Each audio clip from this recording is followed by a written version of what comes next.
Hey,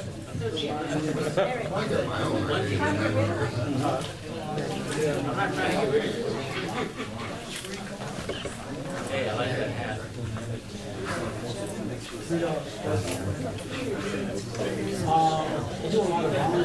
Ron, is that ready?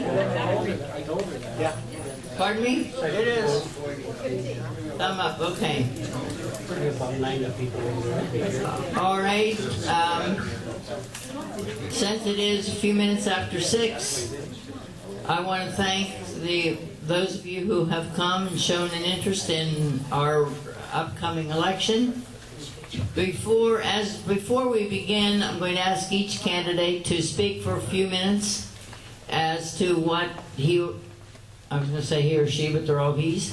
He may bring to the board and his reason for choosing to run. So we'll start in the far right with Don Apple. The reason that I think I'm qualified is I've done it for 4 years. I was president of the board here for 4 years. I also served as on a board in Indianapolis, a nonprofit organization, one as chairman, one as vice chairman. I've lived in Pine Ridge for 13 years. I had no intention of running for the board until we had the meeting to inspire people to choose to run for the board, and nobody showed up. Then I heard through the grapevine that there were only 3 candidates for 4 positions. So I talked to Eric, and he told me he thought it might be a good idea for me to put my name in. Then I went home and talked to the boss, and she told me I was nuts, but if I didn't take a position, an officer's position, she'd go along with it. So my next stop was Tommy's house, and he said he thought it was a good idea as well, so I signed up. I didn't know there were going to be 2 more candidates, but I decided to go ahead anyway. My business background is finance and business. I worked for an insurance company for 43 years. I retired as a corporate purchasing agent for Indianapolis Life Insurance Company and its subsidiaries. One of its subsidiaries was Bankers Life of New York. Maybe some of you know that. It's on Long Island. I was responsible for all the purchasing. I also was the risk manager for the company, which meant I bought all the corporate insurance from liability to whatever. I had a several $million budget. I also ran the office services division. I worked my way up. I started there as a stock clerk. We didn't have the money for me to go to college, so I went to college at night, took courses that my company would pay for it if I maintained a B average, which I did. I spent my time in the service, 6 years, served. I also, after I retired, spent a year doing consulting work for the Children's Museum of Indianapolis, which is the largest children's museum in the world. One floor is a carousel, another floor is an IMAX theater and a library. It's a huge place, and they have about 900 employees. After that, I came to Pine Ridge, bought a place on Sailview, and lived there part-time for a while, then finally moved down. Later on, when I came down full-time, I found out I had too much stuff for a condo and moved to a villa. I understand the concerns and the living things in the condos as well as the villas, so I think I have a feel of both of those things. I have some awards that I'm kind of proud of. Optimus Club gave me their Outstanding Citizen Award for my contribution to youth in Indianapolis. I also was inducted to the District 8 Little League Hall of Fame. I guess that's about all I have to say. All right, thank you. Larry, I don't know if you were, I guess you were here when we began this, so go ahead. What, Well, I just came in, but okay, well, what we'd like is a little bit of reason why you would think that someone would want to vote for you. That's what we want you to tell us. Well, as a lot of you know, I ran last year. I now have one more year experience at Pine Ridge. What I do in my daytime most of the time is I do a lot of volunteer work and computer work for the people at Health Park. I have about 90 people over there that I take care of. My reason for running is when I come to the meetings, I hear a lot of people saying, well, I don't like this and I don't like that. And the board has been around for 10 years or 14 years or this amount of time. And if you want to make some changes, then you need fresh people on the board. And the reason I'm running is because I'm fresh as far as my thoughts go. I don't belong to any groups or anything particularly. But I participate in everybody's functions around here. So I'm just a fresh face. Have to learn more about everybody here, but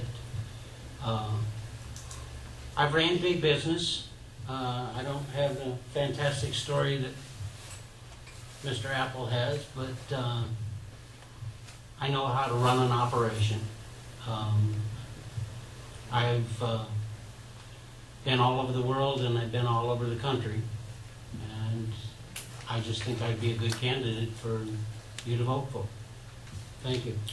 Thank you. Scott Harris. How about guys in the middle? Kenny. Oh, is Kenny there? Okay, I'm sorry.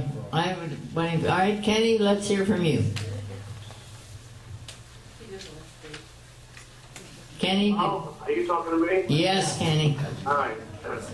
I first got involved with the board maybe about 10 years ago. I tried to extend my Illinois, and nobody seemed to know anything about it, including the attorneys. And I really got frustrated, you know. And the final blow was when they told me I could extend it a certain amount and I couldn't. And so what I ended up doing is I wrote a letter to the paper, and I defined what I was trying to do, and lo and behold, I got an answer from the board that said I could do what I wanted to do, because they then all of a sudden they got informed that there was a difference between common ground and limited common ground. And so now that's defined. And that's one of the reasons I wanted to get involved. So I got involved in 2010 on the architectural committee because I wanted people to know what they could do and what they couldn't do. And we developed a manual.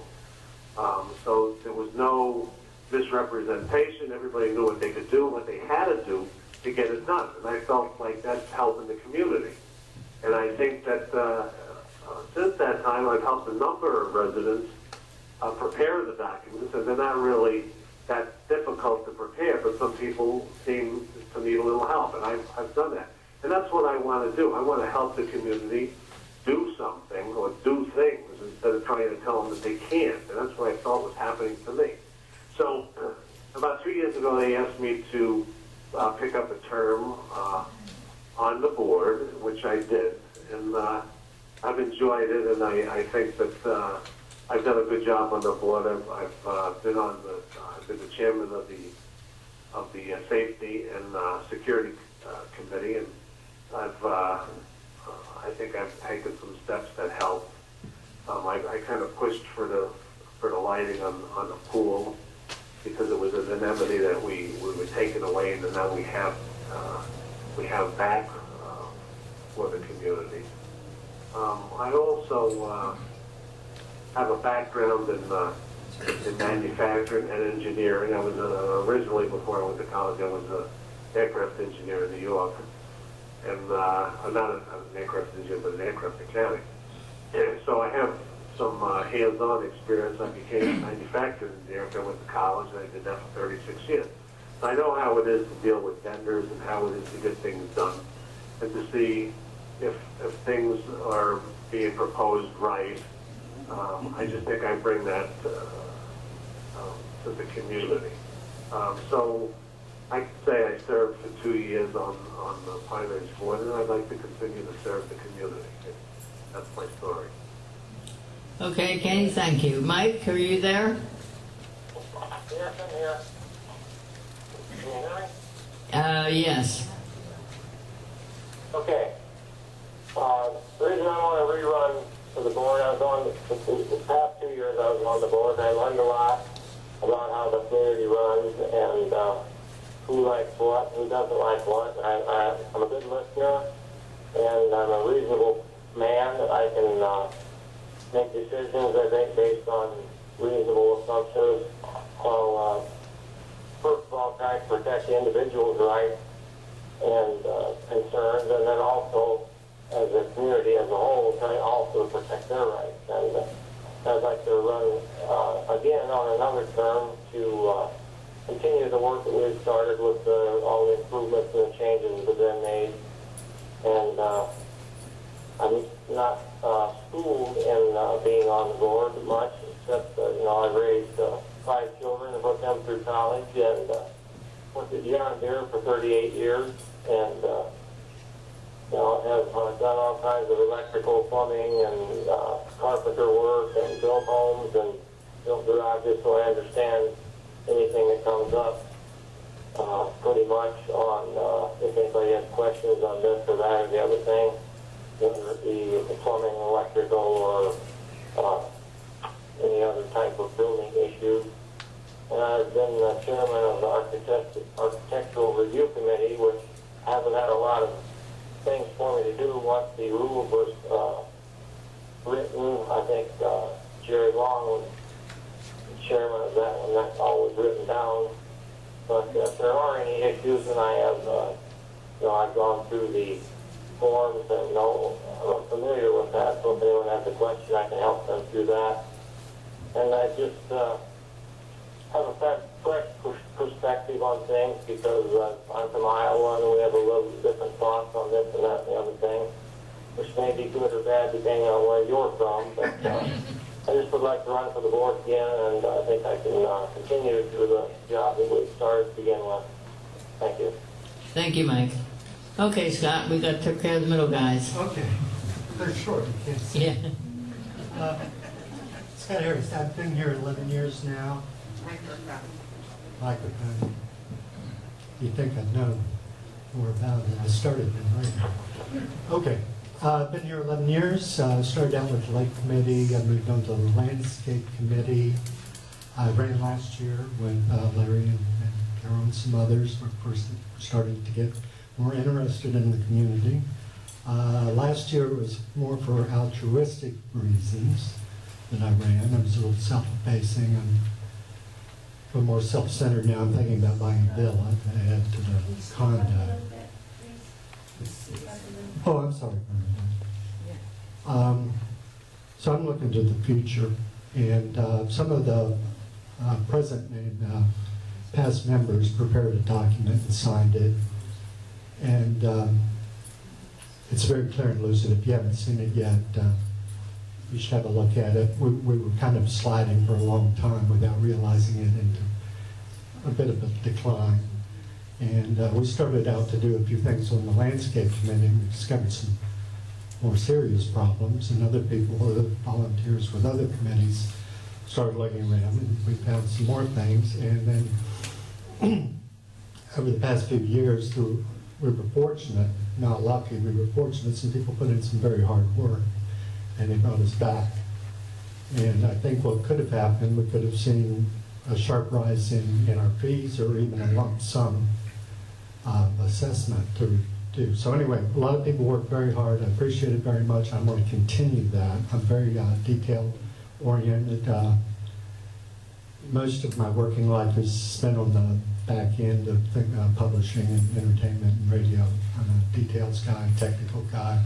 I like numbers, not into factions and showmanship. I like to get behind the scenes and make things work.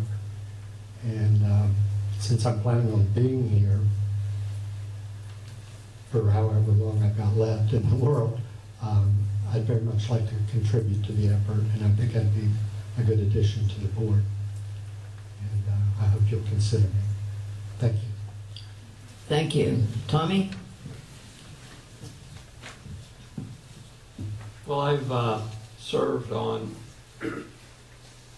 under 3 different presidents, and 2 of those I was a vice president, and I enjoy the work. I don't enjoy the complaints, and we have a lot of problems that I think I'm pretty well versed on, but new ones come up all the time.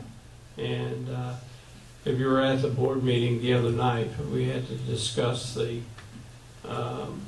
upcoming dilemma that we have at the pool of everybody wanting to have their little share of the pool area, and it can be a problem, but I think we can work all these things out.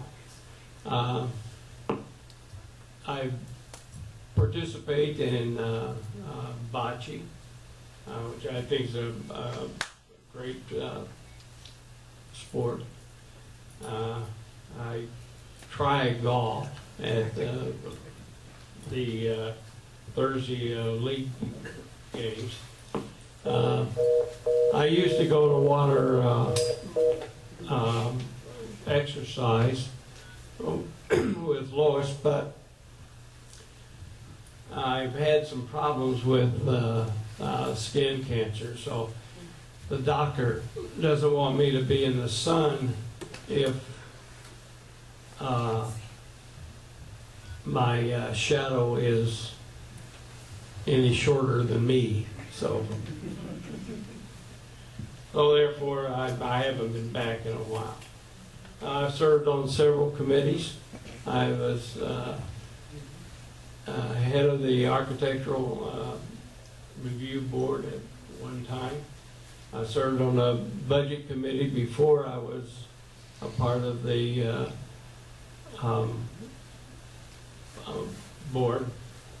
I've served on the Lake and Amenities Committee, and I was chairman the last couple of years. I've served on the Landscaping Committee and the Rules and Regulations Committee. So I think I have a feel for some of the problems that come up here in our community, and I hope we can resolve so that everybody's happy. Most people are happy. I don't think we'll make everybody happy ever. So if you want to vote for me, I'd be glad to run again. Thank you. All right, thank you, gentlemen. All right, hopefully, unless it's midnight, everybody will be given the opportunity to ask the question to all, or if you want to address just one individual candidate, that is fine also. And I apologize right now for the fact that I do not know everybody's name, and so I may end up having to point, and as I say, I apologize for that. So if you would like to address a candidate, please raise your hand, and you may do so. All right. Janet, your hand was up first, so you come on, and Jeff, you're second. Can I speak from right here? No, you have to speak to the mic. But wait till he gets Kenny on, Jan. Okay, I'm glad. Thank you. Please wait till he's through, but that's everyone who addresses the group. Please state your full names, because everybody doesn't know everybody. Hey, we lost you. You lost me. We lost you, but we got you. Okay, Janet. My name is Janet Miranda. Right now I'm the treasurer on the board, but that has nothing to do with my question. Well, maybe it does. But anyhow, Larry, I wanted to ask you, when you spoke, I kind of got the idea that you're very happy with the way things are going now and that you want to change those things. Did I hear you correctly? I'm happy with the way things are going, but I hear that people are concerned about some things that I think are reasonable, and I would like to work with the other people on the board to see if we can't resolve the issues. Okay, I don't know exactly what you mean, but anyhow, Dawn, I want to ask you a question. I know pretty much that Tom and Scott from running last year and the two guys on the phones, I know pretty much that they're in sync with what kind of the general feelings of what has been going on and what we've been trying to do anyhow. And Dawn, I kind of got an idea from you that you kind of think the board's not too bad either. That's correct. Okay. I have respect for everybody that served on the board, whether I agree or disagree with the board. But your idea in running for office is not to try to change everything that's going on right now. I'll just add what I think is my expertise and what I would do. Okay, great. Okay, thank you. Thank you, Jeff.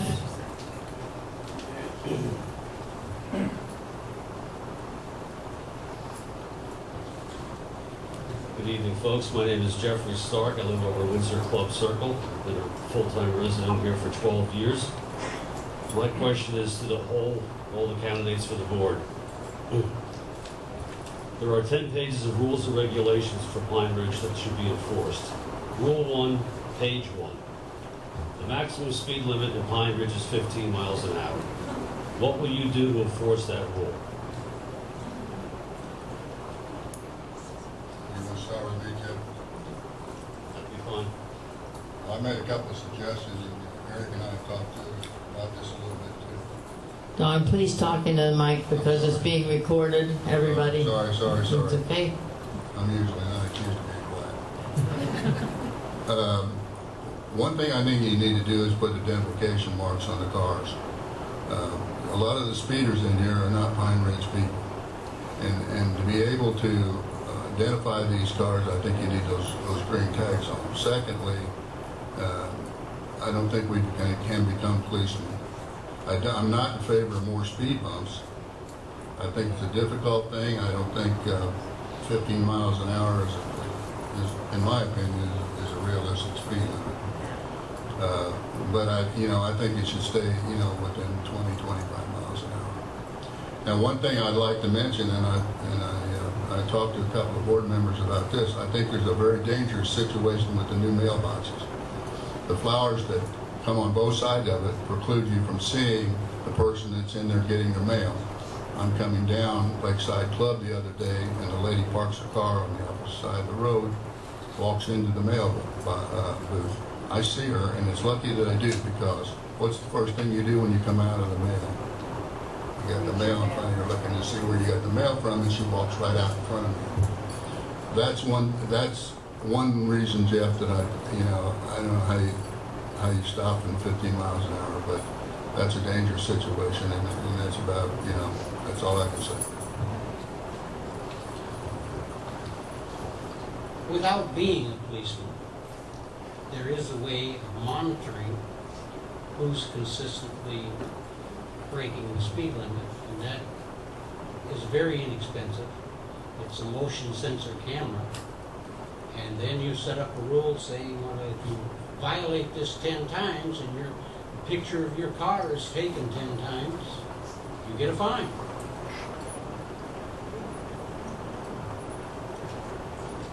Ken? Ken, are you still here? Mike, are you here? Yeah, I'm here. Would you answer Jeff's question, please?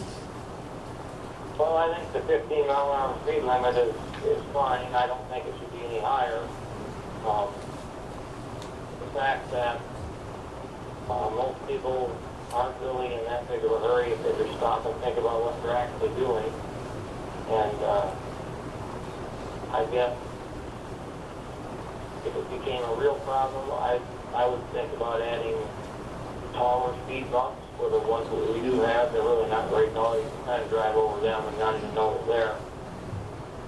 Well, I don't think there's any way, well, other than, like you said, the camera would be good. That's a good idea. I hadn't thought of that one, but I sure wouldn't raise the speed limit, in my opinion, anyway. And I'd suggest either more speed bumps or taller ones for sure. Okay, thanks. Ken, do we not have him? Scott, will you go ahead while we're waiting to see if we have Ken? Okay, I'll go ahead. You got caught speeding.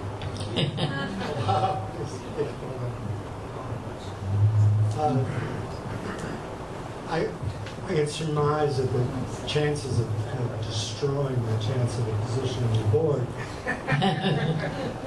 because it's a question of psychology. And I would put the stop sign at the first street at Windsor.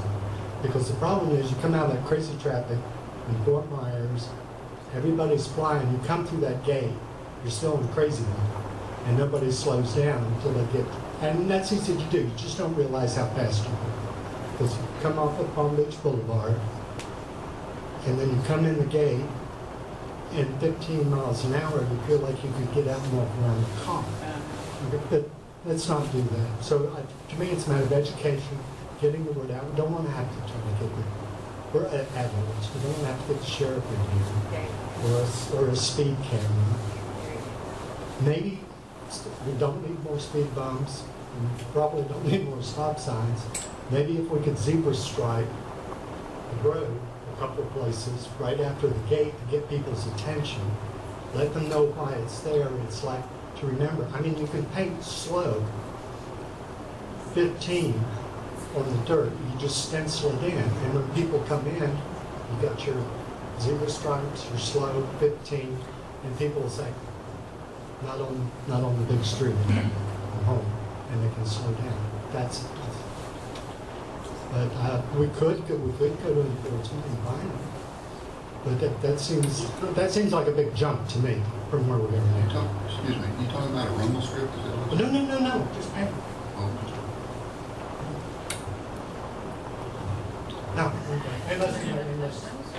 I'll go across. Well, you know, we did have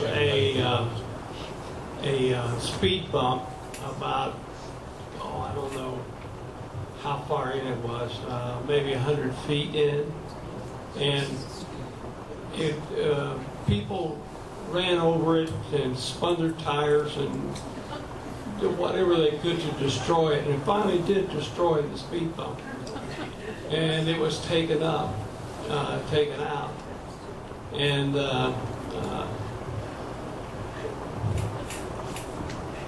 I go back to either what What's your name, Scott? What's your name, Scott? Jennifer. So I agree. Maybe that would work by putting warning signs on the road to get people aware, other than our little 15-mile-an-hour sign. Other than that, I would agree that we put the speed bump back in, make people jar them to realize that they're at that point. I know people don't like speed bumps, but if you're going 15 miles an hour, it's not going to hurt your car. If you're going 25 or 30 miles an hour, it may do some damage. May I interject here? Yes, you may. The problem not only exists on Lakeside Club, it exists on Blackberry, it exists on Green Cypress, it exists every place in the community. The speed limit is 15 miles an hour throughout the community, and it's not being enforced anywhere in the community. If all you people have these suggestions, no one's saying, how are you going to enforce the rules that are on the books now, and have been there for 12 or 14 years? No one has told me how you're going to enforce this. We can come up with ideas of painting roads, putting in speed bumps, putting in camp. How's the board members going to enforce the rules so people slow down in here? And the reason I'm saying this is because I live in Windsor Club where the stop signs were put in a few years ago. And I know for a fact that there are women that are in their late 70s, 80s, walking their dogs at 10 o'clock at night out there. And people are coming down Lakeside Club, 25, 30 miles an hour, blowing through the stop signs, and these women have no reaction time. Let alone if the dog gets loose, or the dog happens to have one of those leashes that the dog gets 25 feet of lead, and it runs out. And everybody says, we never had an accident here, so it doesn't matter. We've had mailboxes run over. Not run over, taken out of the ground. We had a pig kill.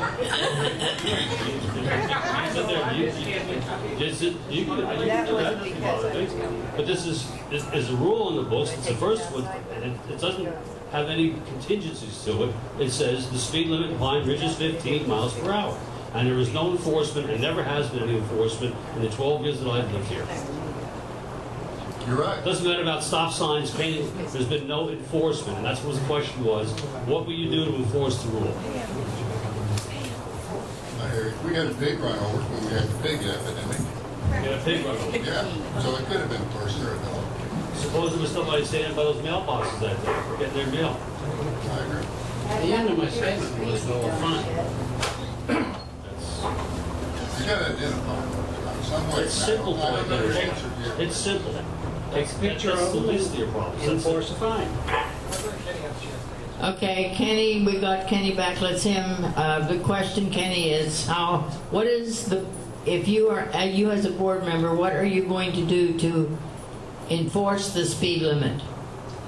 Well, I think that came up with the last meeting, and I think it's going to be either me or whoever gets elected, if I don't get elected, to answer with the safety committee. You know, that's where we should be going. And the safety committee should be evaluating it. They know it's a concern of the community, and to take some steps on what to do. And there's probably a number of things you could do.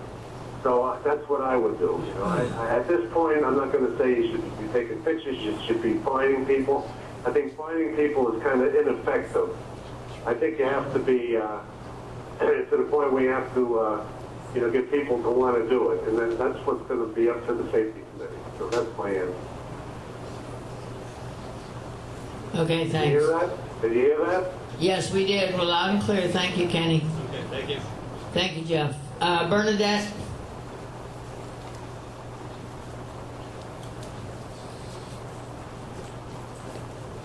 Good evening. My name is Bernadette Kowalczyk. I served 2 terms on the board as secretary. And I think I know just about everyone. Yeah, speak up a little bit, Bernadette. My name is Bernadette Kowalczyk. I spent 2 terms on the board as secretary. I have a question today. It's not for me. The question is from Tom Donahue, who regrets that he can't be here tonight, so I'm just the mouthpiece. And it's, okay. Actually, the question is really addressed to Dawn. Tom Donahue, shortly after your term as president of the board, I became treasurer. Remember, I'm speaking as Tom. Pine Ridge's finances were in shambles. The association even had to vote to fund reserves at less than 100% to avoid a huge dues increase. The landscape, streets, and infrastructure had deteriorated. Excuse me, Bernadette. I don't think this is fair. For a man to come in and send somebody else to read his opinion. He isn't here, and he does have a question. Do you want me to get to the question? Go ahead, but So, this is the person that's running it, not me. The property values were low. We were overpaying for many services. For example, the new board saved over $60,000. Bernadette, could we just hear the question? All right, the question is, with such a legacy, why should people vote to elect you, Mr. Apple? That's it. Thank you. Signed from Tom Donahue. Well, coming from Tom, I'm not surprised at the question. The finances were not in shambles. The rollover was 6 figures. The reserves were what was recommended by our accounting department. Our organization, Meyer Brickholz. Well, I voted with the rest of the members of the board that when I went out to do an audit. Audits are not final. Audits are not always accurate. We had audits from our accounting department that said we were fine. We were fined, according to our accountants. We were short on some of our reserves to get to 100%. I think, help me, Paul, 85, 90? That's what we funded them at Right, right. And then you brought them up to 100% based on the audit of the auditors. But as Based on far as reserves. the accountants were concerned, they make an estimate as well. As far as property values, I'd like to see Mr. Donahue, or Donna, what is it, Donahue? I'd like to see him someplace in Florida where the property values did not decrease. And if you're a property owner in here, you know that they all decreased. And to blame one person on a board of directors is kind of one-sided. What was the other part? What was the other part, Bernadette?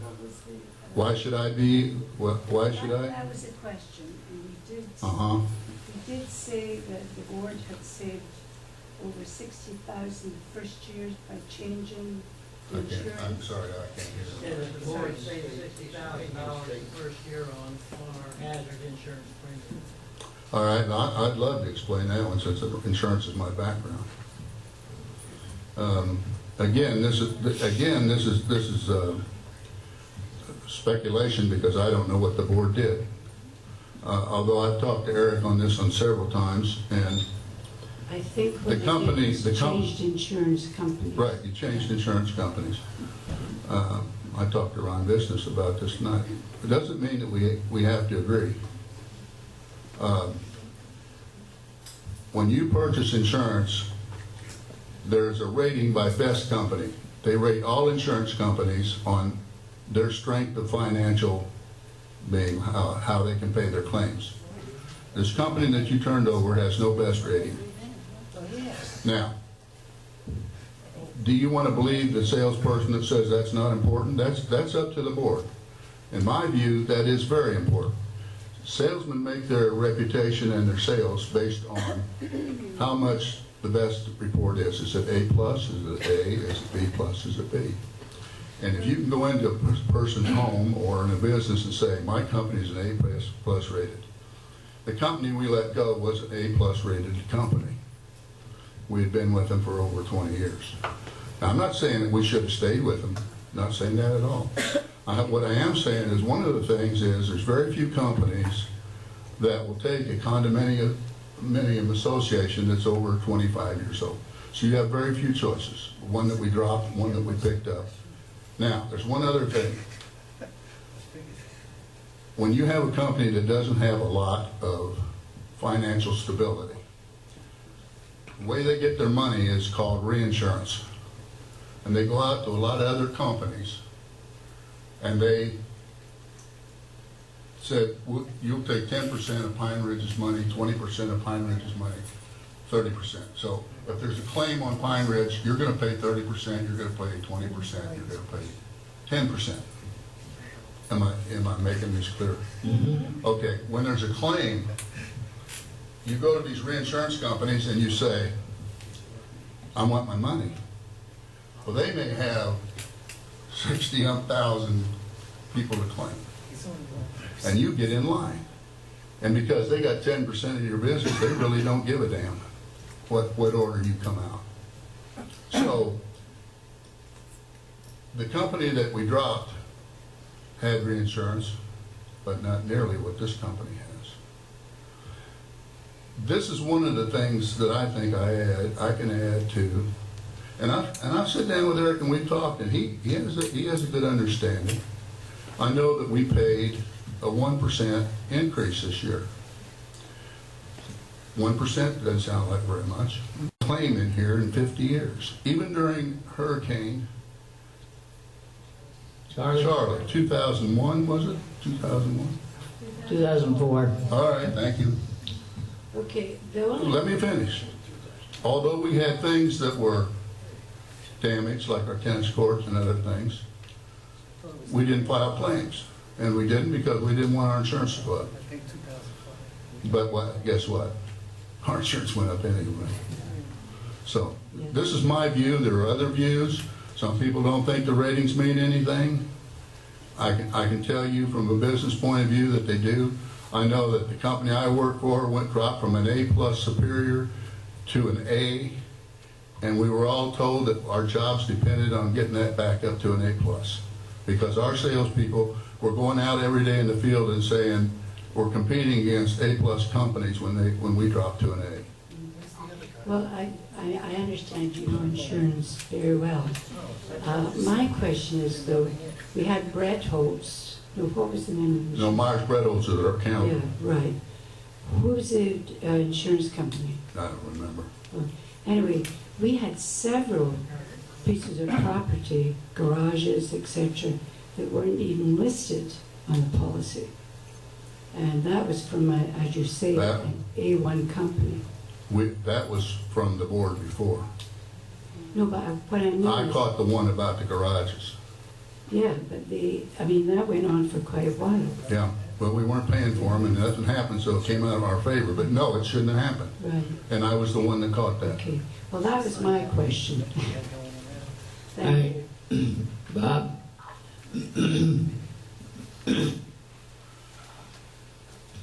My name is Robert Lauder. I've been living here since 1988, so I've been around for a while. I was on the board myself. My question is in reference back to the speed control of this organization. I lived on military reservations for 20 years. The speed limit on military reservations is 25 miles an hour. There are many housing areas, and there are a lot of children, and it's still 25 miles an hour.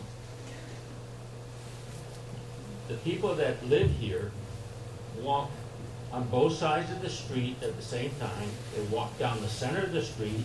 They feel that this place is a sidewalk instead of a highway. I think what the best thing to do to regulate this, I'm not saying increase the speed limit, I'm just saying the best way to regulate this, in my opinion, and I'd like the board to tell me whether I'm full of it or not, is to have people educated to walk facing traffic so that they can see what's going to hit them. I'm serious. I'd rather see what's going to hit me so I can jump out of the way if possible, or have somebody ride up my back. I think that's the law, isn't it? It is, but it's not enforced here. No, I know that. People just walk all over the place. I came down the highway, or down the street one day, back your road, Don, and there was 4 people walking abreast, right across the center of the road. I came up behind them, they didn't hear the car. I beat my horn, and I think 2 of them almost had a heart attack. They got out of the road, and they were giving me signs. And I'm saying, wait a minute, who's supposed to be here, you or somebody in a vehicle? So I think what we should do is enforce how people walk around here. All right, Bobby, do you have a question for any of these That is candidates? my question. Do you agree or do you disagree with that? I disagree, Bob. Mainly because we don't have sidewalks in here as most larger places have. And we have that is one of the reasons why the speed limit is what it is so that people that are going 15 miles an hour or less can see people, can understand that they're going to be in the road because we don't have sidewalks. And increasing the speed limit does not make it any safer for anybody. I didn't advocate the speed to increase it. Well, you mentioned that it was I just lived on a showed you an reservation example. and had, yeah. Okay. All right, does any other candidate wish to respond to Bob? Yeah, military brat. I was one of his kids. I agree with you part about education. Getting the word out to people just to be more aware of what they're doing. Can't hear you. I'm sorry. I agree with Bob insofar as educating people. Because sometimes we just need to be reminded, made aware that we need to pay attention to what we're doing. It's very casual here. Yes. And people do wander around. It's very pleasant, and you can zone out. And I think everybody's lived here long enough to know that somebody's going to wander out in front of you for sure somewhere, so 15 miles an hour. And I don't know what to do about the enforcement. Kenny, you know, that's a committee thing to flood those ideas. I think the education of telling people that you need to walk on the same side of the street facing traffic as per the law would help. I agree with you. People should be educated, and we just bring it up. You know, put it on the bulletin boards, bring it up at the meetings. People could pay a little more Well, attention. I don't think that's going to be sufficient. I mean, I think our... Well, I'm a pretty good shot. I'm a pretty good shot with a squirrel rifle. If you want me to get somebody's attention, I can do it. But yeah, we just need to talk about it more to people. And I think if people, because you don't think about things after a while, and if we talk about it, then people will be more aware. Look out for your neighbors walking. Pay attention to your dog when it runs the line out. Pay attention when you come in, how fast you're going. Okay, can we proceed, please? Actually, there's no question that people speed, and there's no question that has to stop. But I think we've talked about that enough for tonight. Thank you, Bob. All right, Ron? Well, because I'm taking hands and you're next. Bob, Ron, come on. Go ahead, Ron. She can be next. Everyone will have a chance. We are very soon going to get the chance to repay the community. At that time, we can do whatever we want to do with regard to lanes and whatnot. But I'd like to get back on the insurance thing just a little bit and make sure that Don and I are on the same page on this. AM Best ratings of insurance companies are primarily for investors in the insurance company, right? No. Okay. That's part What of are they it. for then? That's part of it. But there are brochures that are, and this is how AM Best makes a lot of their money. They send out a multitude of brochures and sales material, so that when this salesperson or this agent goes out, that they can give the report, the AM Best report, showing the stability of their company. So I come to you and I say, I got an A+ company, and here's what it's rated, and here's what's compared to Prudential, Metropolitan, blah, blah, blah. Okay, let's go another way. Every insurance company that sells a policy is required to have financial assets available to cover all the policies. Including reinsurance, yes. Right.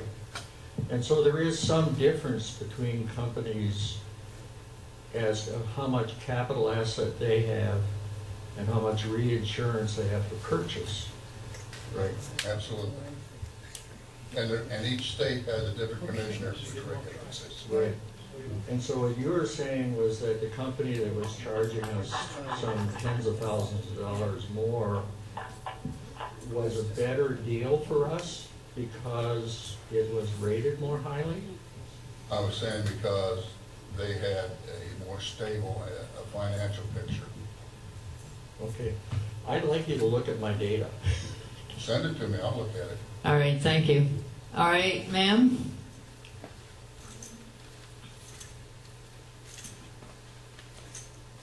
That's Arlene the Dream. Arlene the Dream. Sorry, Arlene. That's all right. My name is Arlene Ferraccio, and my husband and I have been owners here for 29 years. And we love the place, but we hate all the dirty politics that goes with it. But anyway, my question is, Don, Larry, and Tommy told us that they were full-time residents, but the other three candidates did not tell us how long they spend in Pine Ridge. And I would like to know, Scott, how long do you usually stay in Pine Ridge? 7 months, right? 7 months out of the year? Ken, are you there? Kenny is a part-time. I know he is, but I don't know how much he spends here. What about Mike? No, I don't think. Mike, are you there? I spent 5 months down there. 5 months, Mike? Yeah. And I can speak, I think Kenny's right about the same. We have 3 full-time? Mike is 5 months, and you think Ken is about the same. But Kenny's not here right now. Oh, he doesn't stay. Okay. Continue, so you go back and No, forth. you went way back now, you went back in December to about April, May. Well, I don't think he stays continuously there either, but anyway, thank you. All right, is there anyone else who would like to question the candidates? All right, Paul? First of all, I'd like to clarify something, and everybody in this community is going to get a letter that was written by, I think, 6 or 7 of us that served on the board for the last 3 or 4 years. And I think Don took it personally because it implies that we think that the community is in much better shape today than it was when he left the board. But I want to assure Don one thing, and I mean this sincerely. This is nothing personally against you. There is a concern about philosophy, because I know I haven't seen your smiling face at any board members or any board meetings, I don't think, in the 3 years I was Sure, you were president. on the phone. But, huh? I attended somewhere you were on the phone. Okay, but we have had a significant philosophical change in the way we govern, and I'm not going to take a whole lot of time to individually name them all, but, you know, there's a lot more transparency. We had an open forum. We spent money landscaping the community. We spent money fixing the irrigation system so we could continue to enhance the aesthetic value of our property. And I think the proof is kind of in the pudding. I'll give you the fact that economics have something to do with the fact that our property values are up, but I know that my property has gone from $35,000 to $70,000 in the last 4 years, and I know that my dues are $3 less than they were in 2006. Now, I will also give you the fact that our dues have gone up in the last 4 years about $160 a year. And I'd be more than willing to pay $160 to increase my property value by $35,000. But all that being said, the one thing that I'd like to ask you, and maybe you can't answer because you probably haven't taken a lot of time to digest it, but have you changed your ideas from a philosophical standpoint at all about maybe how you see this place being run? And again, we weren't perfect. Don't let me imply that we think we were perfect. We made mistakes like everybody else, but what we've tried to do from a transparency standpoint, we give monthly updates on what we're spending on each line item on the budget. We have an open forum so people could talk. This community is not 7 people; it's 462. And I just want to know, philosophically, have you thought about kind of what's changed and what your opinion is of that? And because the idea of the letter was, as a property owner, that to me the board has 2 major objectives. One is to keep the place full, keep all the units filled, and the way you do that is make it the most attractive place you can possibly make it to buy into. And we think that, there's a lot less units for sale. People want to come in here. The property values are significantly up. And we think there's been some improvements. And I just, again, like to know philosophically, if you see some of that, if you disagree with me, that's your total prerogative. This letter that we sent had nothing to do with you. It's more about philosophy differences that we think have benefited the community, and hope that any and all of you people would fall in line with that. And I would say this, the 2014 board, in my opinion, has done an excellent job in what they've done, continuing to help this be a much more attractive and better place to live in.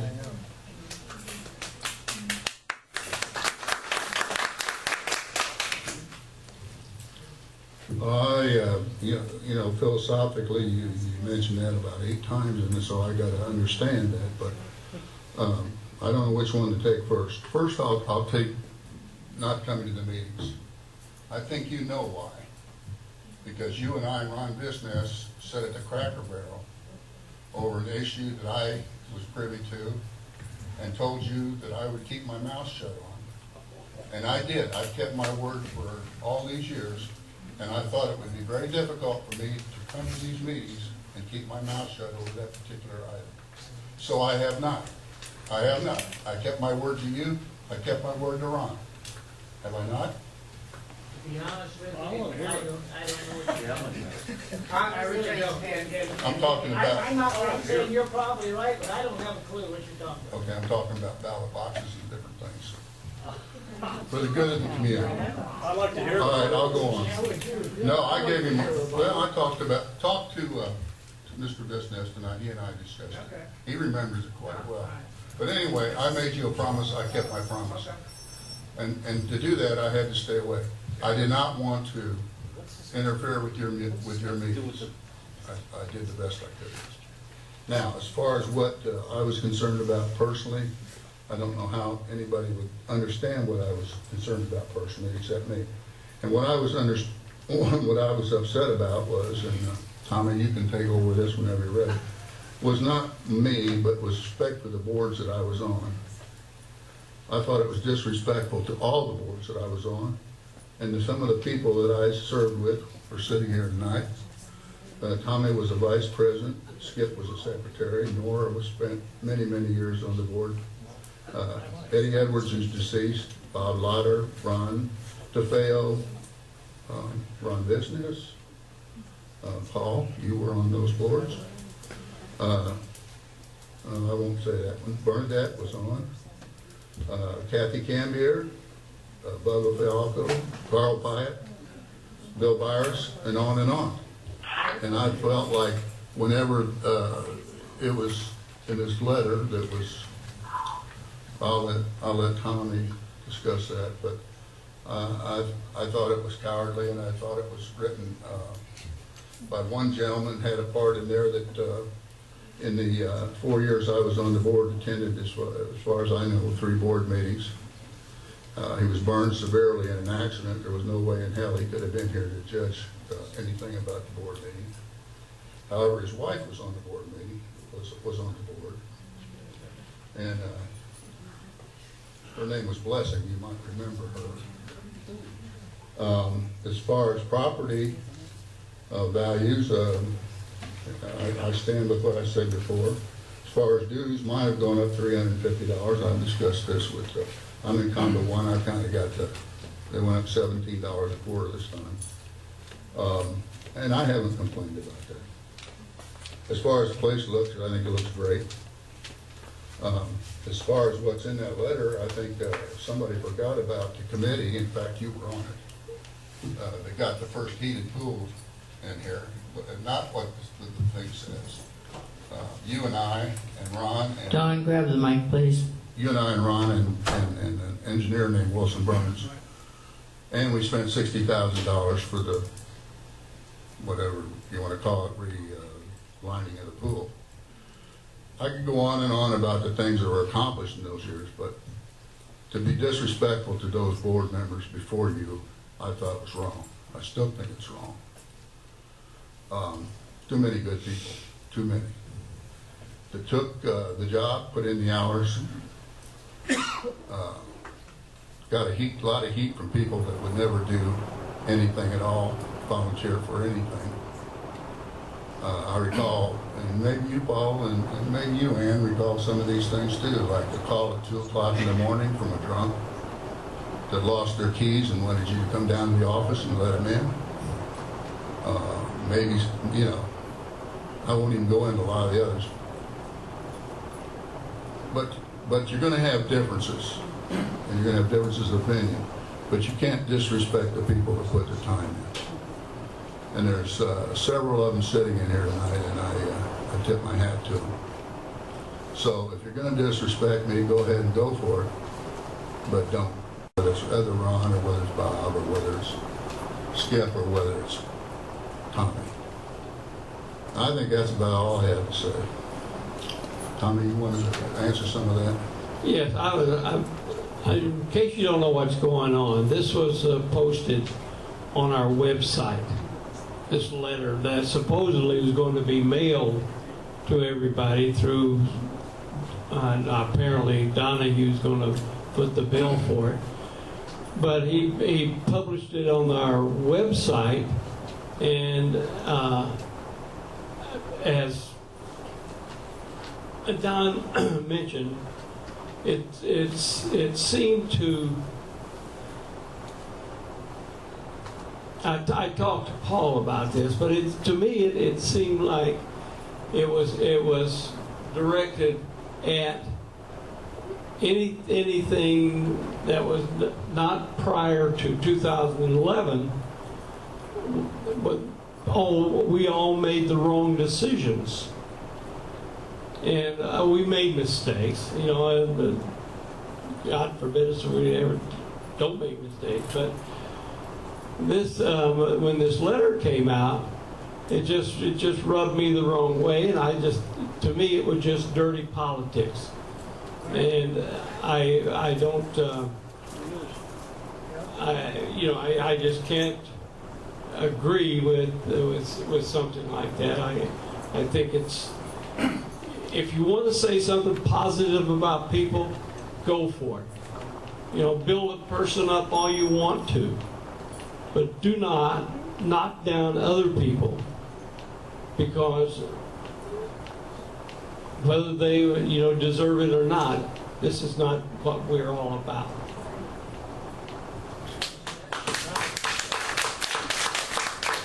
First of all, I want to reiterate that this was not meant to be personal. This was talking about philosophy, because as an investor in this community, it's the board's responsibility to protect my investment.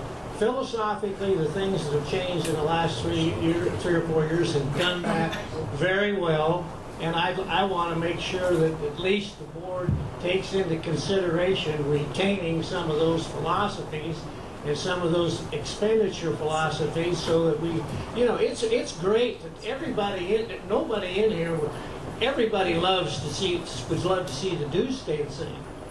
But if it makes, then the dues have never went up past inflation, which is incredible.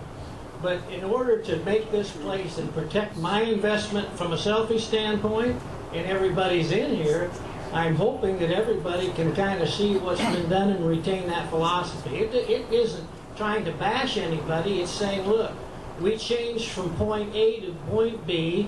Look what the results have been. Let's continue to go down that direction.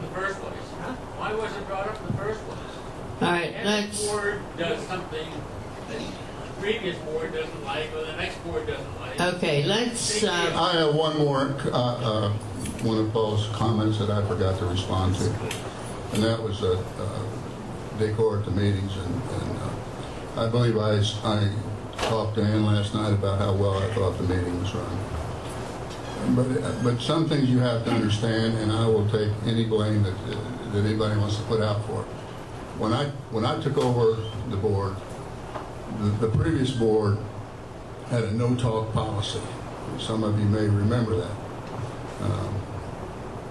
Nora was the president, and things were pretty well locked up, and I'm not putting Nora down because I had her on my board, but the vote was 7-0 every meeting. There was no comments made, and everything was cut and dried, and there was a meeting before the meeting. And Ron, you probably remember some of that. And people didn't like that. They wanted a voice. So Big, Dumb, and New came in there and said, I'm going to give you a voice. You can all talk. Everybody can talk. In fact, we're going to have an open house, and we're not going to record it, and we're not going to have a board part of it, and you can all talk. All you got to do is bring up a piece of paper about what you want to talk about, and we're going to talk. I want to hear everything you got to say. Guess what? We ended up in a fist fight in the back of the room between a board member and a non-board member, and an ex-policeman had to break it up. Dummy me. So what did I do next? I said, well, we got to have some regulations. I said, it's going to work. So we came up with another idea. We found some other people that did it a different way. They did it with the 3x5 cards. Well, that didn't work too well either. Because then they were bringing in the 3x5 cards at the last minute. We had no idea what the subject was, so we had a little time to prepare. We had no time to get their answers to them the way they wanted. It didn't work out either. So there's a fine line between giving people the opportunity to voice their opinions and the freedom to give their opinions and locking it down. Now, the one thing I did observe at the last meeting I was at was there was a violation of Robert's Rules of Order. Some of the people that raised their hand were called upon. Others that raised their hand were not called upon. That's wrong. I've talked to Eric about it. He knows it was wrong and it shouldn't have happened, and it probably won't happen again. But this is not an easy job, and that's how I'll respond to what you talked about, Paul. Okay, Scott would like to make a comment. I'll be real quick. Okay. Larry and I don't have the advantage of having been on the board before, so we're kind of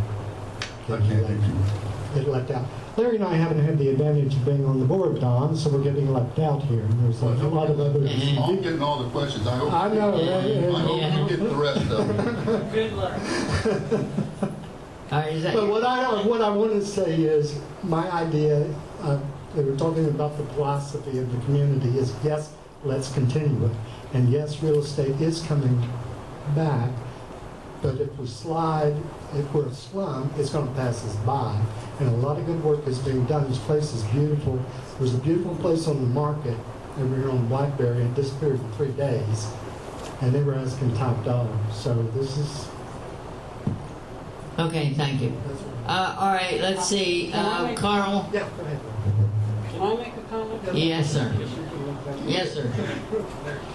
I'd like to say, whether I get voted for or not, I probably will run every time there's an election. Good for you. Okay?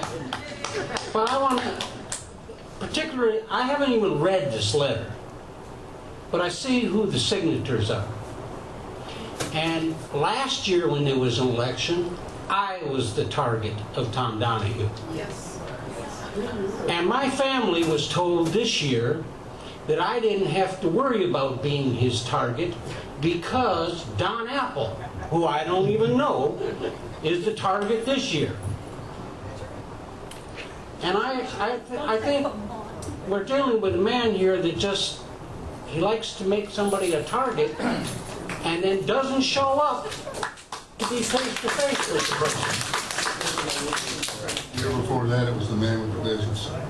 Remember, in his home. So, I just think we all grew up with consider the source. What good is it for a rumor monger to throw questions when nobody can look at him in the face? Okay, You may find him at your door because he goes door to door too. That was kind of what. All right, Carl and then Michelle.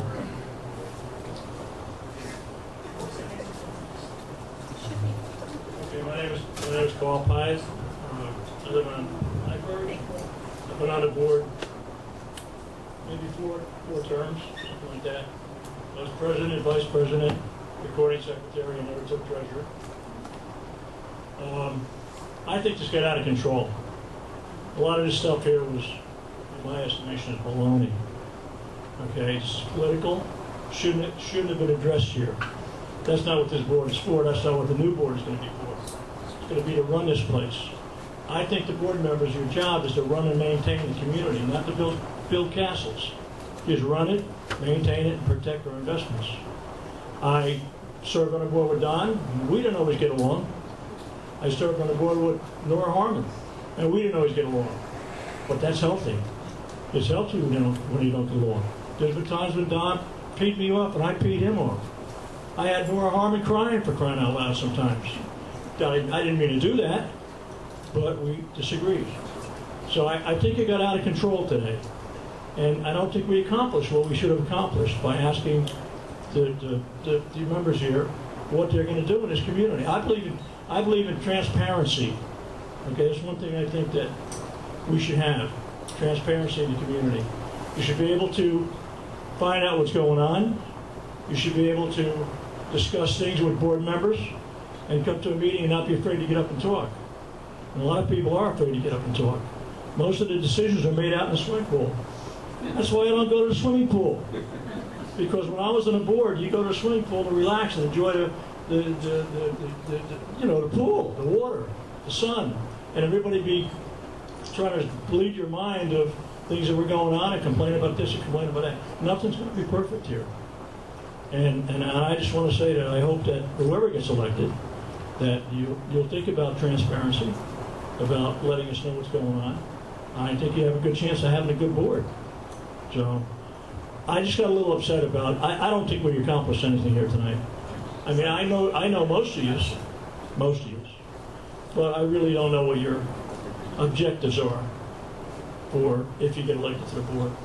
So I hope it's to run and maintain, not to build castles, not to raise the maintenance.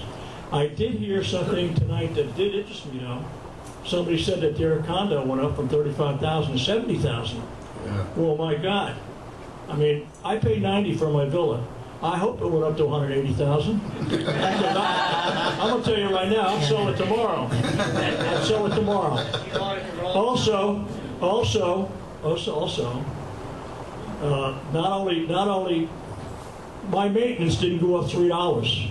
My maintenance went up from about, when I first moved in, around $900 and some dollars. It went up to $1,040 now.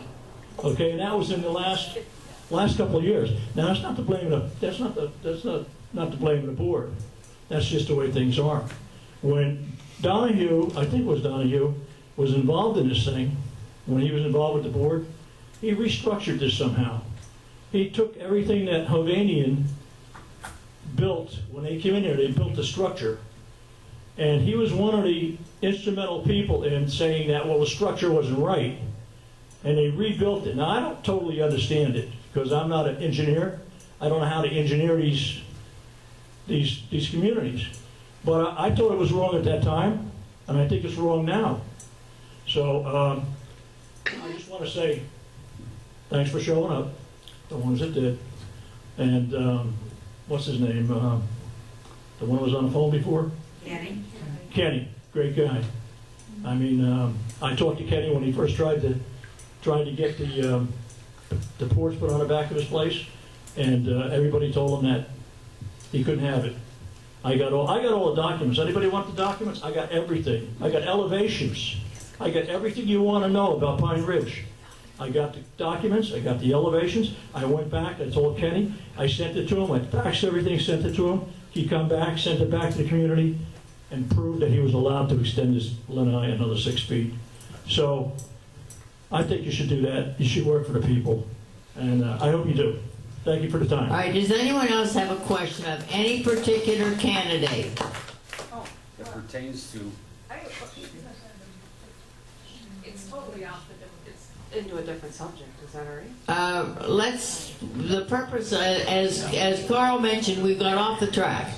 If you have a question to address the candidate, please do so. Other than that, okay, Michelle, you do.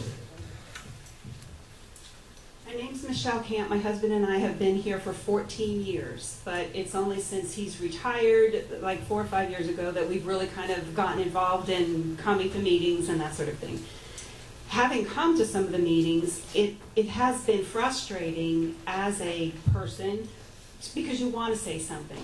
And it's difficult when the board has their meeting and you don't have really opportunity other than that short period up front to address something that might have been from the month before, or sometimes what people are doing is, you know, telling you, I need this done or whatever.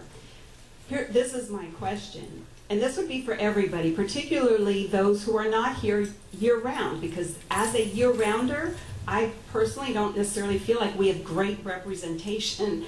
I really want someone who's going to be here more than just 5 or 6 months out of the year, personally, to be on the board.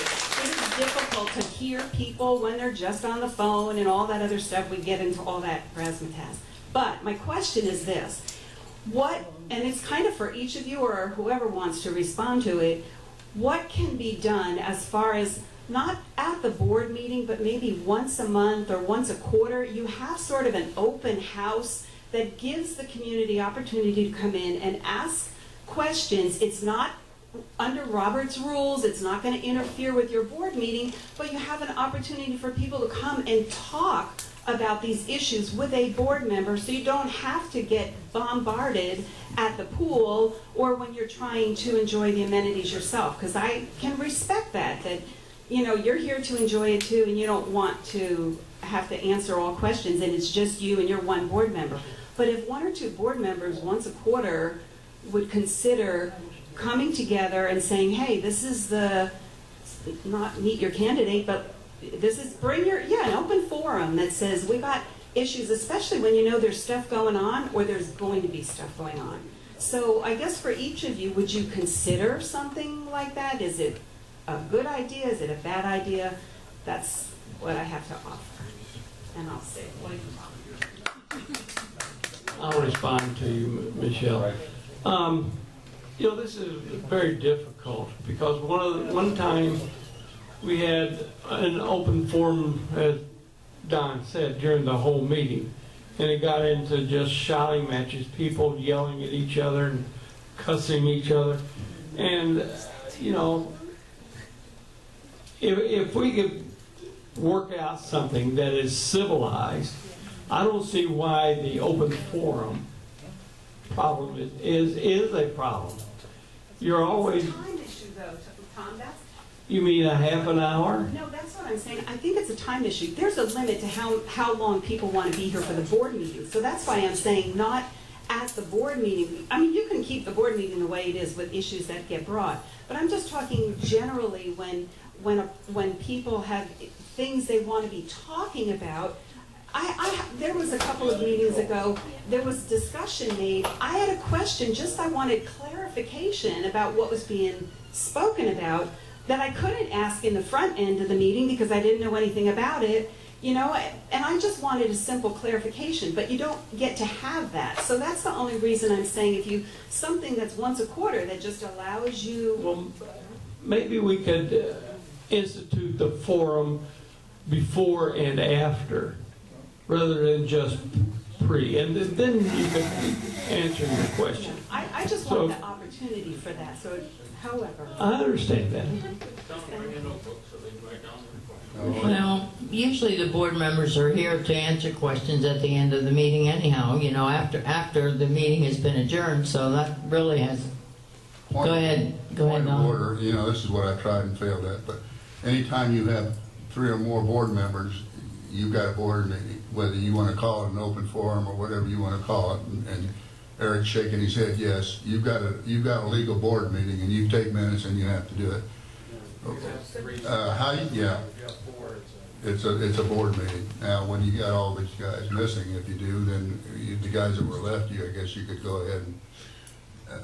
I was frustrated at the meeting the other night too.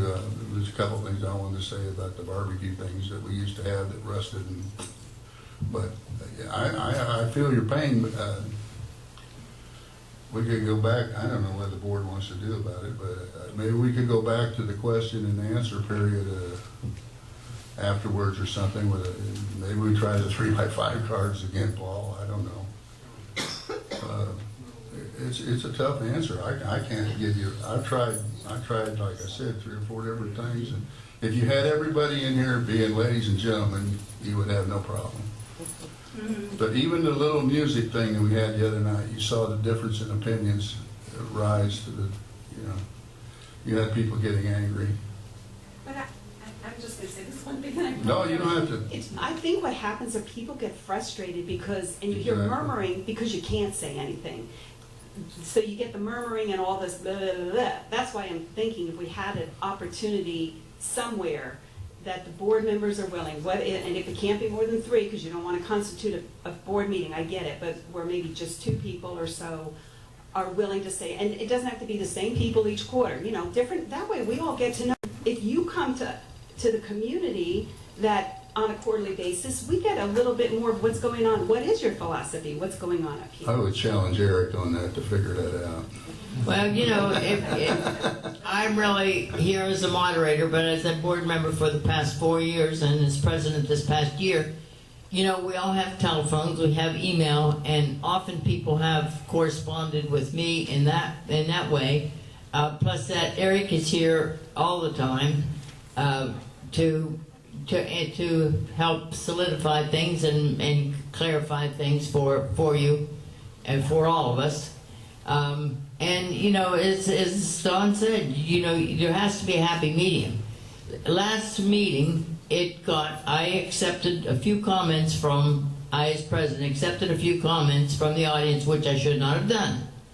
Because then one person did and another, and then somebody said they raised their hand, and Don mentioned that, which I didn't even notice at the time, that somebody raised his or her hand and didn't get recognized. So, you know, you're damned if you do and damned if you don't, is what it amounts to. And so there has to be, you know, I'm not running again, so I'm not certainly campaigning by any means, but it is a difficult situation. All right, does anyone else want to question? Can I respond to her? Go ahead, Scott. Yes. We got one now. Of course. Well, you can respond for me, John. I don't know. Yeah, I'm not going to meet the candidates. Go ahead, you can, yes. I just want to address the seasonal issue. I'm here 7 months a year. I have a parent living here year-round. If I'm on the board, I had planned to make arrangements to be here at a minimum of 8 meetings physically. And we've also discussed with Eric and a couple other people of improving the telepresence into this, maybe even making it video. Because I live in the Matrix anyway, and so it's a simple matter. So I think the seasonal thing is, but you do make a good point, because at the last meeting when they were talking about the picnic ground, which came up in the meeting, which was kind of news to me, and it was like, have to wait the next board meeting or find somebody to talk about. So I understand what you're saying. And that's one of those things that probably should go to like a mini committee or something and figure out how people can address before the meeting. And then if something cold comes up under new business and somebody wants to say something to take away, so everybody can take that idea away with them after the meeting, that doesn't seem unreasonable to me. But the meeting itself, of course, that's pretty rigid there, right? I mean, that's Robert's rules. Yeah, that has to be very precise. All right, anyone else want to comment and respond to Michelle? There's 7 people on the board, and it wouldn't be impossible for the board itself, after adjournment, to select one person from the board, possibly rotating, which would mean you'd have to, one time out of every 6 months, stay for an hour or an hour and a half after the adjournment and let people do a question and answer session. And also take notes so that you can take it back to the board and say, look, this is what people are concerned about. And then at the next meeting, if it is something valid, it can be brought up and put on the agenda. I like that. That would mean one board member would have to twice out of the year You can have them twice. stay late. You can have 2. Legally, you can have 2. You can actually have 3. Actually, yeah, okay. As long as there's not a quorum. Yeah, you cannot have more than 4 at a time. So 4 would have to leave. But you could have the adjournment, and then you could have 3 people that, or one person I even, think what she's stay saying, for an though- hour, hour and a half, and talk to people. But, you know, the problem with that I see is that they want opinions from the board. And of course, we can't give opinions because we are individuals and we have to abide by the board. So if you have one person that's going to stay afterwards, all he can be is a secretary to listen to the comments. But doesn't that accomplish getting some kind of information back to the board what people want? But I don't think it's necessary. Oh, okay. Tommy, if you got 3, you're going to have difference of opinion. Secretary and the other one would be the boys. I'm going to ask a new question and go on to a totally new thing. My name is Shannon Lightbody, and I'm part of the budget committee. And I moved into this community 2 years ago, and the reason I moved into this community, a large part was because I withdrew a bid that I had already had a home inspection done on, because when they gave me their condo documents and their budget, they were about 2 years from going under. Okay? I have moved into the community, and I have gotten on the budget committee because I want to learn how the budget is done, and I want to learn what the history has been with the budget so that we can carry that on into the future. Okay? That's kind of my position. I was very impressed with the budget philosophy. I'm very impressed with the budget structure, the spreadsheets that are set up, and the committee that is put together. And I would just like to know if you, each individually with a yes or no answer, are willing to support that budget and the methodology that we have been using and working, or whether you see it as something that needs a major overhaul. All right, she's asking for yes or no. Tommy? I don't know what methodology you're using, so I can't answer. Okay. Tommy? I have complete confidence in our board of our budget committee. So you're saying yes? And I'm saying yes. All right, Larry? I'm also saying yes, and I live with the person that's on the budget committee. Scott? You better say yes. I've sat in on the budget committee, and I have a lot of confidence in what Saying yes. Okay, so that seems to be a yes. In case the boss told you, say yes. No. All right, Ron. I have another question. Another question of these. You forgot Kenny and Mike here. I think they went to bed. Would the board be willing to get emails that are directed directly to the board from the community, asking the kinds of questions that people don't want to ask at a public meeting?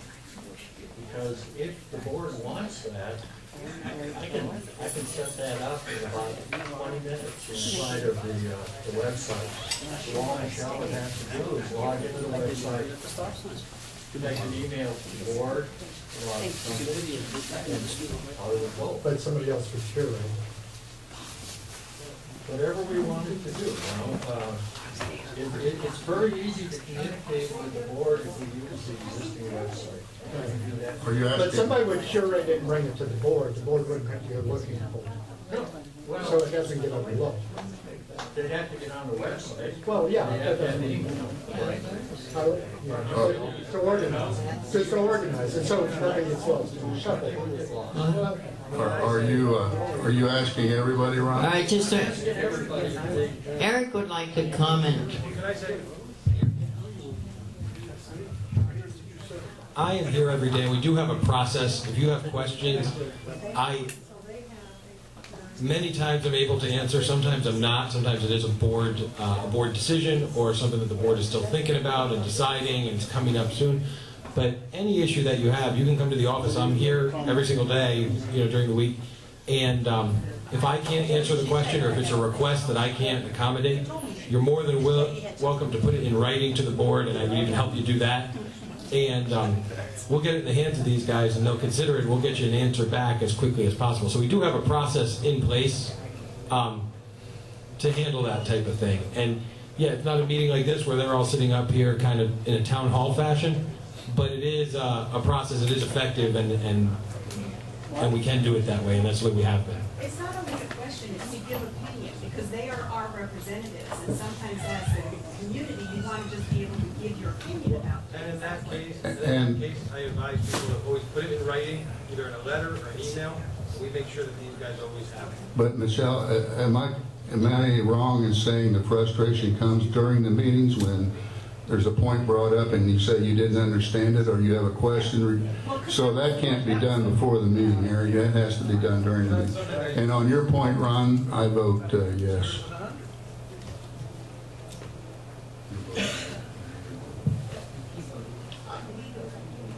All right. I also am in agreement with your point, Ron, and I would extrapolate that on a bit and set it up so that the emails coming to the board specifically could be automatically printed out.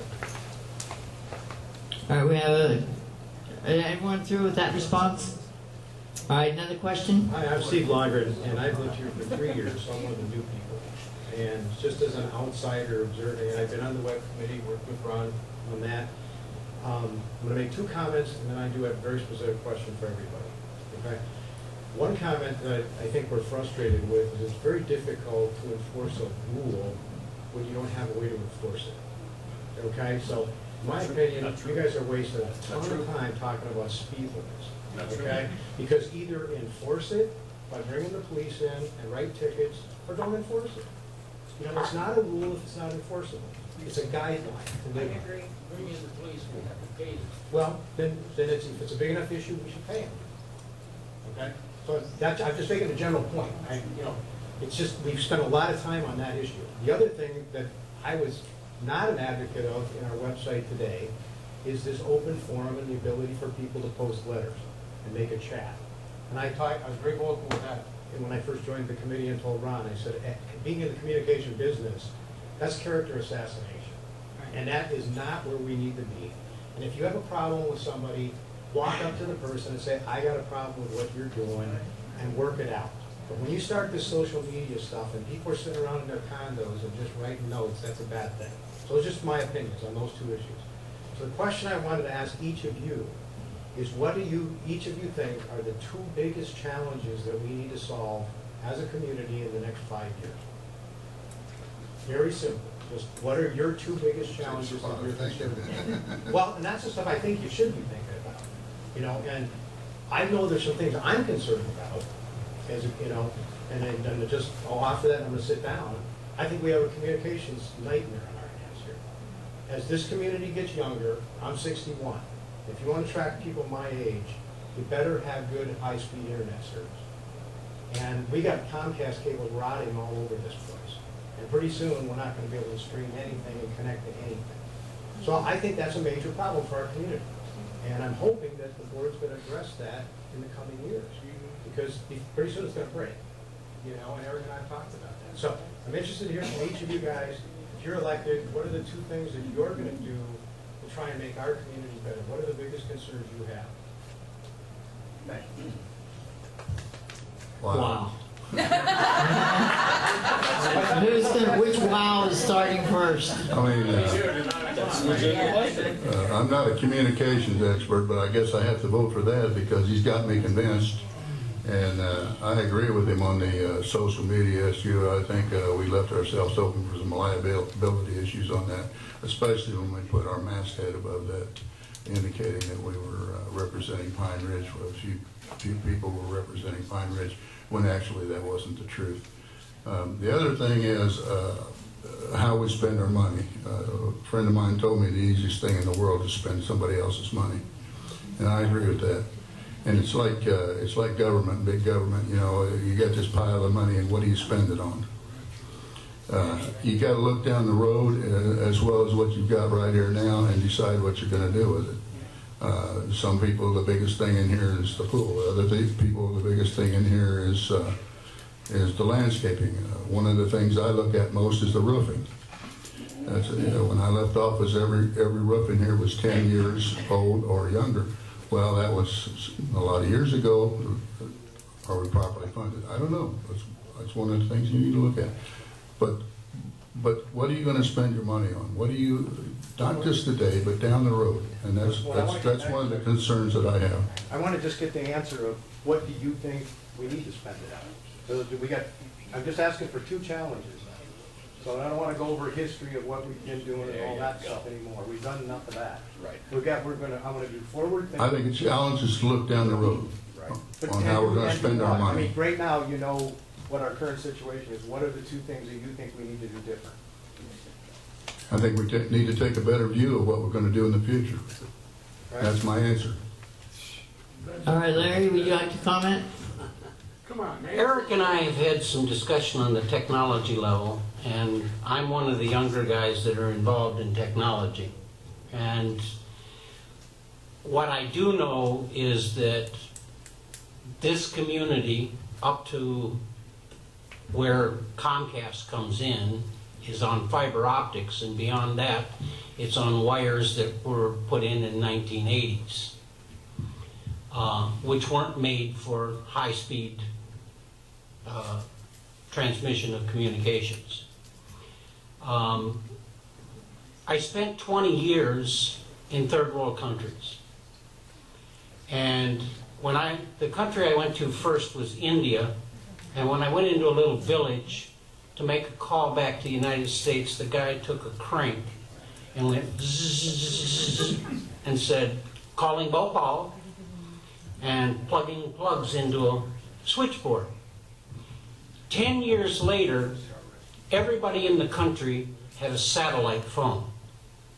So instead of running telephone wires like we did for over 40, 50 years, they jumped from our antique technology to the 21st century technology. And with technology moving as fast as it is, one of our objectives has to be to, rather than try and fix the old technology that's here, to move on to the new technology that's coming. In 5 years, there will be no more cable. It will all be wireless. Your TV will be wireless, your phones will be wireless, everything will be wireless. And the technology exists today to put in place to use that technology. But that means a change in thought in the community. I mean, there are people that are still, that have 20-year-old TVs. That's fine, but eventually you're going to have to change anyway. We've been forced, technology's been forced down our throats. And you can't operate without it now. So we've got Comcast contracts coming up next year. They know that they're going to jump technology. We have to be on that edge saying, all right, what are you going to do for us? I mean, there's 3 companies out here. There's AT&T, there's CenturyLink, and there's Comcast. What are you going to do for us? And that negotiation has to go on. Other communities have. I heard a lot about both sides saying music shouldn't be piped in, music should be piped in. My personal involvement, I have installed music around the pools for 7 communities. 3 on this side and 4 over on the Cape. Again, technology has changed. You don't have to put a big loudspeaker at one end of the place and broadcast it to the other. And the cost of all of this has gone down. A 65-inch TV now only costs $600, where it used to cost $10,000. So my plan for the next 5 years is we have to catch up technology-wise. At my home, there are 7 computers. I had to have Comcast come out and rewire everything from their connection all the way to my house because everything in there was 40 years old. It's all antiquated. Okay. And, I'm sorry. Wait, no. He's still there. To finish the other side of that is everything has to be looked at as far as costs go to keep our maintenance fees where they are. Again, that goes back to technology. I drove into the complex the other night. It's pouring down rain, and the sprinklers are watering the grass. Why? I mean, we got 3 inches of rain. There was no reason for the sprinklers. And all it requires is a device that senses moisture. So for $50, we could have saved hundreds. And Eric's done very, very well at doing that. The man knows how to pinch a penny. So that's the 2 things that I'm concerned about is not raising costs, but moving up in technology where we're not just spending money to replace something every year. Okay, thank you. Mike, would you like to comment? Yeah, I have a few comments to make. As far as the part-time residents being on the board, I agree that the optimum thing would be to have the board members be full-time residents.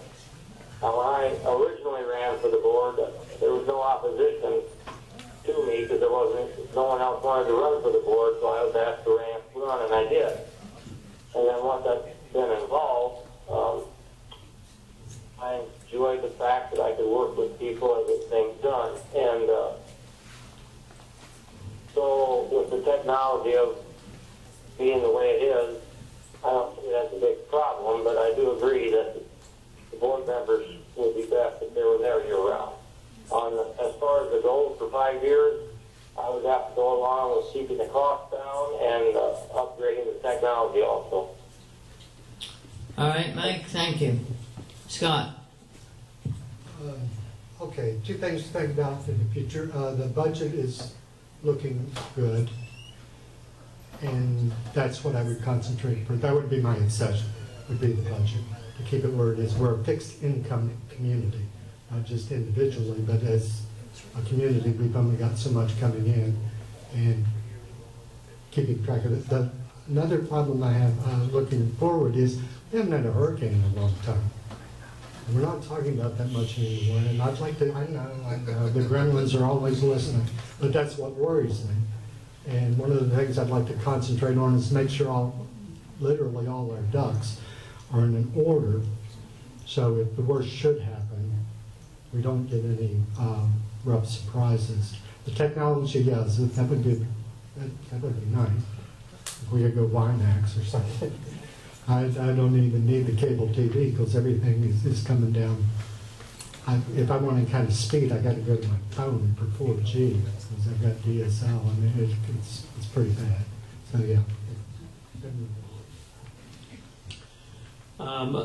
You know, I'm a pretty happy guy. I like things the way they are, and maybe I'm too short-sighted, but I think the way things are going with our budget, with our management of our money, with the looks of the community, these are the things that are important to me, and I think we're on track.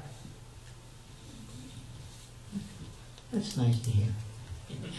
Okay, thank you. Is there anyone else who has a question of the candidates? All right, then I think we can adjourn. Thank you very much for those of you who came and those of you who stayed.